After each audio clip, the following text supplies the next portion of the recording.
ബുദ്ധി എങ്ങനെ ഉണ്ടാവുക? ബുദ്ധി നാം വിചാരിച്ചാൽ ഉണ്ടാകുമോ? IQ പരിശോധിച്ചാൽ ഒരുവിധം ആളുകളുടെയൊക്കെ IQ നല്ല ഉഷാറായിരിക്കും. നമ്മുടെ നാട്ടിലെ കർഷകന്റെയും ഒരു സയന്റിസ്റ്റിന്റെയും IQ പരിശോധിച്ചാൽ ചിലപ്പോൾ വലിയ വ്യത്യാസമൊന്നും ഉണ്ടാവില്ല. ബുദ്ധിയുണ്ട്. ബുദ്ധിയെ ട്യൂൺ ചെയ്യുകയാണ് വേണ്ടത്. ബുദ്ധിയെ ട്യൂൺ ചെയ്യാൻ ആവശ്യമായ ആത്മീയവും ഭൗതികവുമായ റെമഡിയൽസ് സൊല്യൂഷനുകളുണ്ട്.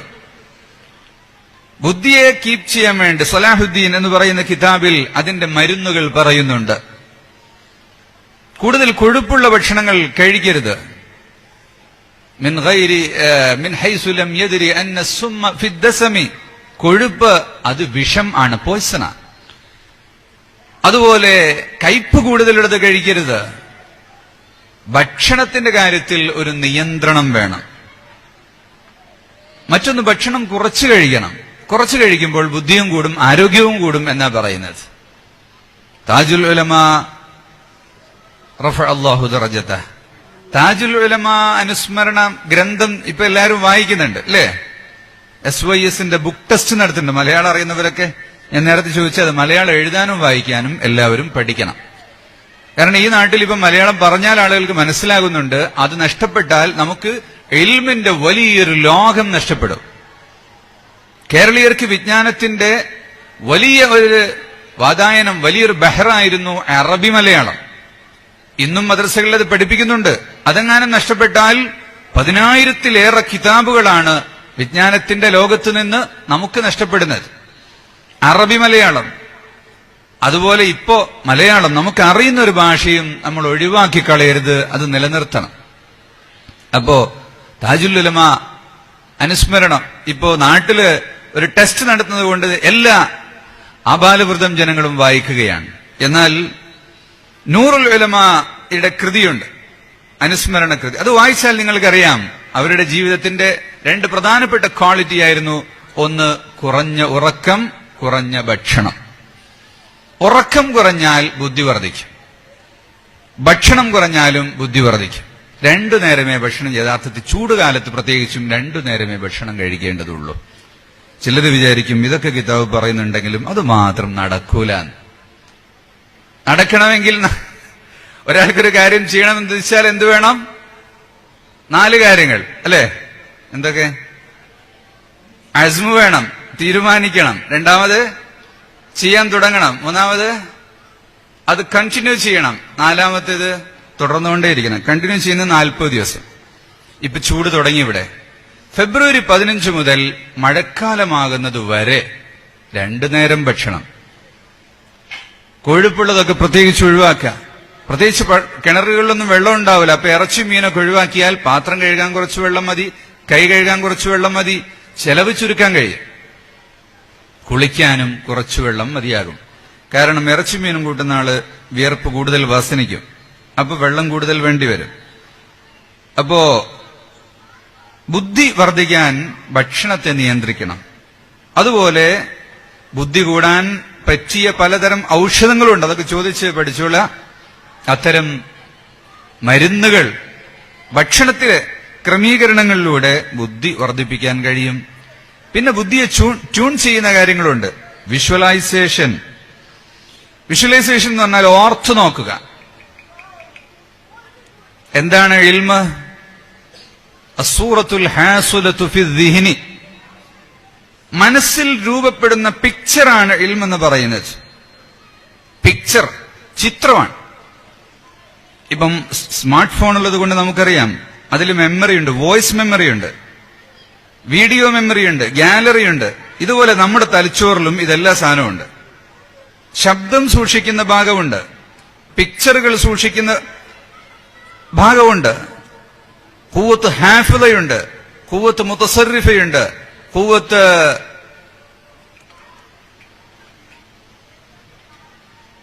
ഖയാലുണ്ട്. പലതരത്തിലുള്ള ഭാഗങ്ങൾ തലയിലുണ്ട്. തലച്ചോറിൽ തെറ്റായ ചിന്തകൾ ചിന്തിപ്പിക്കുന്ന ഒരു ഭാഗമാണ് ഏത്? മൂർധാവ്.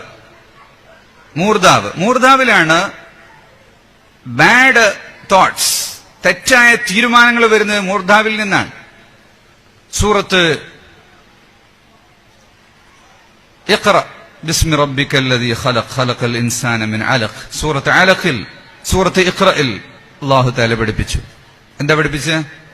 ലഇൻ ലം യൻതഹി ലനസ്ഫഅൻ ബിന്നാസിയ നാസിയത്തിൻ കാദിബത്തിൻ ഖാതിഅ. അബൂജഹലിനോട് പറഞ്ഞതാ, നിന്റെ മൂർധാവ് ഞാൻ പിടിക്കും ഈ പനി അവസാനിപ്പിക്കുന്നില്ല എങ്കിൽ. എന്താ മൂർധാവിന്റെ പ്രത്യേകത? കാദിബത്തിൻ ഖാതിഅ, തെറ്റായ തീരുമാനങ്ങൾ ഉണ്ടാക്കുന്നത് ഈ മൂർധാവാണ്.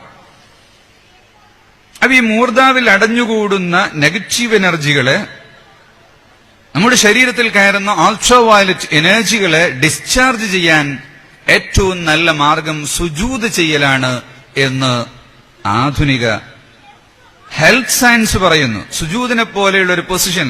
ഇവിടെ യോഗയുണ്ട്, മറ്റു പലതരം എക്സർസൈസുകളുണ്ട്, കരാറ്റയുണ്ട്, കളരിയുണ്ട്, പലതുമുണ്ട്. നെറ്റ് തലത്ത് വെച്ച് ചെയ്യുന്ന ഒരു എക്സർസൈസ്, ഒരു ധ്യാനമുറ ലോകത്ത് ഒരു മതത്തിലുമില്ല, ഒരു ജാതിയിലുമില്ല. നെറ്റി യഥാർത്ഥത്തിൽ അതിന്റെ എന്താ പറയാ, നമ്മള് ഫോണൊക്കെ റീസ്റ്റാർട്ട് ചെയ്യും. റീസ്റ്റാർട്ട് ബട്ടനാണ്. അവിടെ റീസ്റ്റാർട്ട് ചെയ്യുകയാണ്. നിസ്കാരം കഴിയുന്നതോടുകൂടി ബുദ്ധി വീണ്ടും അതിനെ ഒന്ന് ക്രമപ്പെടുത്തും. തലച്ചോറിലേക്ക് പലതും കയറി ചെല്ലുമ്പോ കമ്പ്യൂട്ടറിന്റെ സി ഡ്രൈവിൽ തന്നെ ഒരുപാട് ഫയലുകൾ നമ്മൾ വെച്ചാൽ അത് ഹാങ് ആകും. അപ്പൊ അതിനെ ഡ്രൈവുകൾ മാറ്റി കൃത്യമായി ഫയൽ ചെയ്യണം. ഇതുപോലെ തലയിലേക്ക് ഇപ്പൊ തന്നെ അങ്ങനെ ആവുന്നുണ്ട്. അതുകൊണ്ട് ഞാൻ സ്റ്റോപ്പ് ചെയ്യാം. രാവിലെ മുതൽ കുറെ കേട്ടോണ്ടിരിക്കുക അല്ലേ? അപ്പൊ അതൊന്ന് ക്രമപ്പെടുത്തണമെങ്കിൽ ഒരു ബ്രേക്ക് വേണം.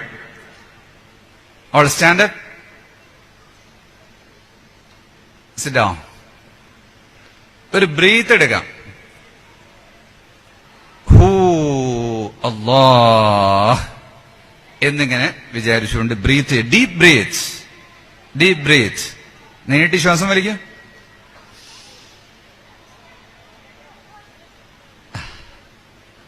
അതൊരു ബ്രേക്കാണ്.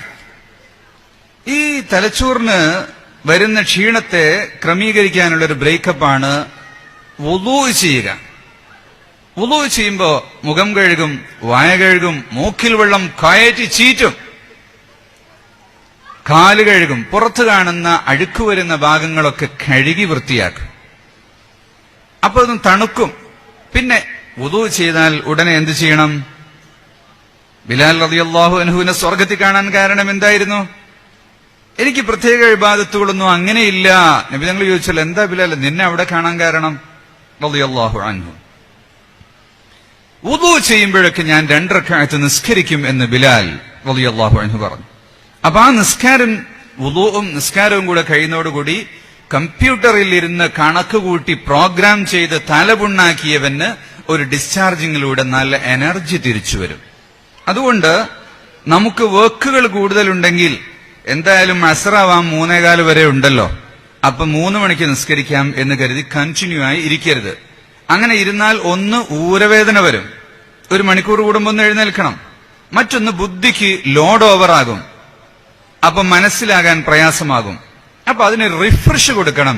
അല്ലാഹു തആല അതാണ് സമയങ്ങൾ വളരെ കൃത്യമാക്കിക്കൊണ്ട് ഇന്ന സ്വലാത്ത കാനത് അലൽ മുഅ്മിനീന കിതാബൻ മൗഖൂത, ടൈം ബൗണ്ട് ഇബാദത്താക്കിയിട്ട് നിസ്കാരത്തെ വെച്ചിട്ടുള്ളത്.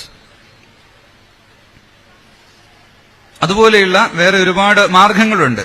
ഇവിടെ ഈ ചരൽ മണ്ണ് ഈ സ്ഥാപനത്തിന്റെ മുന്നിൽ കുറച്ച് പൈസ, സമ്മേളനത്തിന് നല്ല പൈസ കിട്ടിയാൽ മിക്കവാറും ഒന്നായിട്ട് ഇന്റർലോക്ക് ചെയ്യും, നല്ല മരങ്ങൾ വെക്കും, പുല്ല് വെക്കും. എന്നാലും കുറെ ഭാഗം അതൊന്നും വെക്കാതെ ഇടണം. ആ ചരൽ മണ്ണിലൂടെ ഒരു 10 മിനിറ്റ് ചെരുപ്പ് ചവിട്ടാതെ നടക്കണം. നബി സല്ലല്ലാഹു അലൈഹി വസല്ലം തങ്ങൾ അങ്ങനെ നടക്കുമായിരുന്നു. പ്രത്യേകിച്ച് രോഗികളെ സന്ദർശിക്കാൻ പോകുമ്പോൾ നബി തങ്ങൾ ചെരുപ്പ് ചവിട്ടാതെയാണ് പോവുക. അത് കാരണം പറയുന്നതിന് കൂടുതൽ കൂലി കിട്ടാൻ വേണ്ടിയാണെന്നാ. അത് ശരിയാണ്.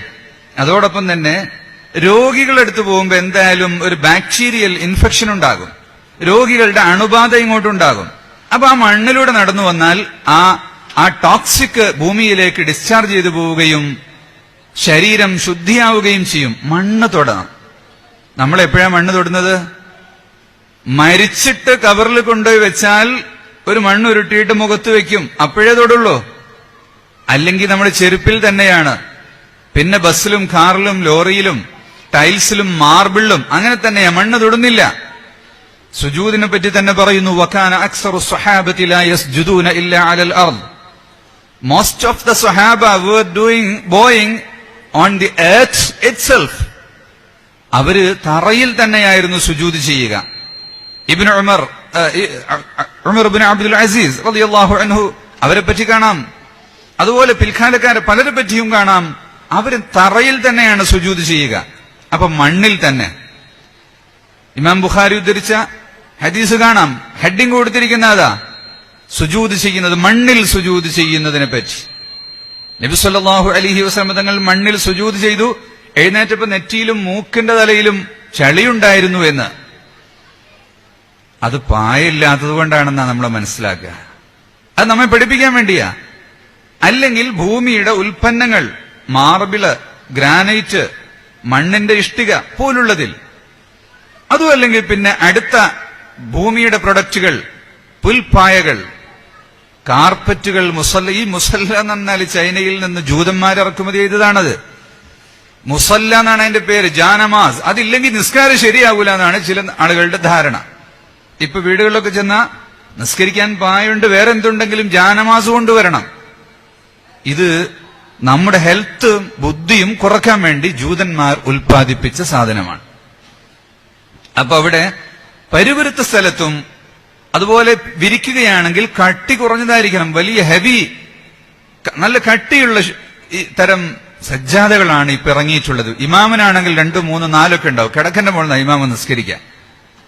ഇമാമും എല്ലാവരും ഒരേ സ്ഥലത്ത് വെച്ച് തന്നെ നിസ്കരിക്കേണ്ടത്. അപ്പൊ അങ്ങനെ നിസ്കരിക്കുമ്പോ കൈയിന്റെ അടിവശം ശരിക്കും നിലത്തമർന്ന് കാലിന്റെ വിരലുകൾ ഖിബിലക്ക് മുന്നിട്ടാണ് നിൽക്കേണ്ടത്. അപ്പൊ നൃത്തത്തിൽ നിന്ന് അതേ സ്ഥാനത്ത് നിന്ന് മടങ്ങി സുജൂദിലേക്ക് പോയാലും കാലിന്റെ വിരല് മാറാൻ പാടില്ല, സെയിം പൊസിഷനിലായിരിക്കണം. അപ്പൊ ആ വിരല് നേരെ ഖിബിലക്ക് നേരെ നിൽക്കും. സുജൂദിൽ നിന്ന് എഴുന്നേറ്റു വന്നാൽ, എഴുത്തുദാലിലേക്ക് വന്നാൽ നബി സല്ലല്ലാഹു അലൈഹി വസല്ലം തങ്ങൾ പഠിപ്പിച്ചത് ഹത്താ യസ്തവിയ ഖഫാഹ്, ആ നട്ടെല്ല് നേരെ നിൽക്കണം. അപ്പൊ അവിടെ നേരെ നിൽക്കണം, വളഞ്ഞു നിൽക്കാൻ പാടില്ല. ഈ പൊസിഷനുകളെല്ലാം നമ്മുടെ ബുദ്ധിയെ വളരെ കൂടുതൽ സ്വാധീനിക്കുന്ന ഘടകങ്ങളാണ്. ബുദ്ധിശക്തി വർദ്ധിപ്പിക്കും.